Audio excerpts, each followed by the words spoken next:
Hi, I'm James from Life of Sport Games, and I'd like to introduce a new game to you. It's called True to Life Baseball, a dice baseball simulation game. And this game was just released 2 weeks ago, and I think what sets it apart is in its last test run of 60 games, it produced accurate results within 3 to 4% for critical stats such as team hits per game and team runs per game. Okay, and that is really critical because it makes the game play out with the same drama and tension as a real game. You're going to have the one-run games that you often see, like up to 33 to 35% of team victories are by one run, and keeping those games tight gives you the opportunities to have a lot of the walk-off wins that you see in baseball and the extra inning games as well. So that's True to Life Baseball, and I'm gonna pause now and move the camera, and then I'll come back and I'll give an overview of all the game components. Okay, before I go into the pitching stats and the hitter stats, I'm going to just show you all the components of the game. You have 4d10 dice, 6 game pawns. I'll just put in a couple here. There's 6 of those. There's 4 disc markers for recording outs in the inning. 18 blank scorecards. Scroll it a little bit. Then there's 2 pre-filled in scorecards which are identical to those, they just have the starting lineups pre-filled. 4 bullpen sheets. Bullpen management sheet. Just recorded the pitcher and how many innings he pitched in each day's game, because there are optional season pitcher restriction rules. 2 scoring pencils, pretty straightforward. 6 teams. Each team has 3 sheets. This would be the bullpen, and you have the most used starting lineup, and you've got the pitchers, which includes the starting pitchers and the bullpen. So there's 6 teams the game comes with from the 2011 season. And 12 page protectors. Each team gets 2 page protectors.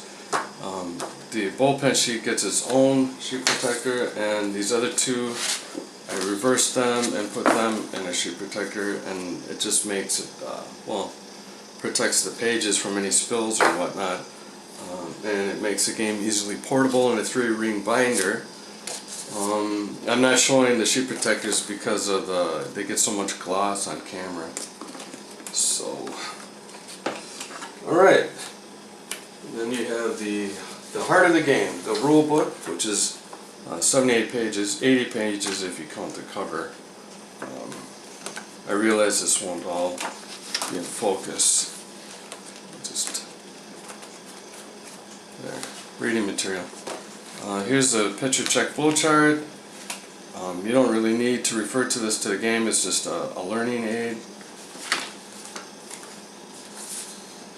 Got that. The game mat.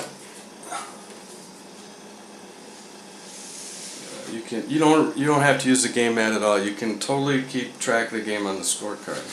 It's just kind of a visual aid for starting out. You have 14 pitch guess cards, 2 sets of 7. I'll just put them down here. I'm not sure if the camera's in focus when I hold them up like that.